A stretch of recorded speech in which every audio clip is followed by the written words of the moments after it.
Hi friends, first 5 days வந்து என்னோட weight loss சேலஞ்சில் ரொம்ப சூப்பராக போயிட்டு இருந்துச்சு. ஒரு நாளும் நம்ம ஸ்கிப் பண்ணாமல் அழகாக ஒரு 5 days கொண்டு வந்துட்டோம். இன்னும் 95 days நல்லா பண்ணிடலான்ட்டு. பட் நடுப்புற 2 days வந்து அதுக்கு ஸ்கிப் பண்ணிட்டேன். ஏன்னா சாட்டர்டே அன்றைக்கி நான் கொஞ்சம் வெளில போயிருந்தேன். நேரத்தோடு அன்றைக்கி வந்து என்னால் சாப்பிட முடியல. அன்டயத்தில் சாப்பிட்டதுனால சுத்தமாக அது ஒத்துக்காமல் போயிடுது.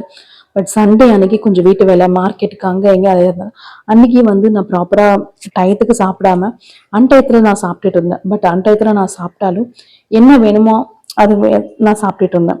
சரி, ஓகே, நம்ம இந்த மாதிரி ஸ்கிப் பண்ணக்கூடாது, கண்டிப்பாக நம்ம வந்து ஃபாலோ பண்ணியே ஆகணும்னு சொல்லிட்டு ஒரு முடிவோட அடுத்த வேலையை பார்க்க ஆரம்பிச்சிட்டேன்.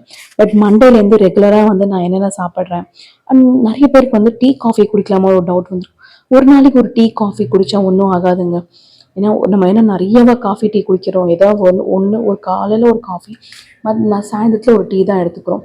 பட் இன்னொன்று என்னென்னா, இந்த morning early morning green tea அந்த மாதிரி குடிக்கிறதுக்கு இந்த துளசி தண்ணி, கற்பூரவள்ளி, அப்புறம் வெத்தலை இந்த மாதிரி கூட ட்ரை பண்ணி பாருங்கள். ஓகே, பாய்.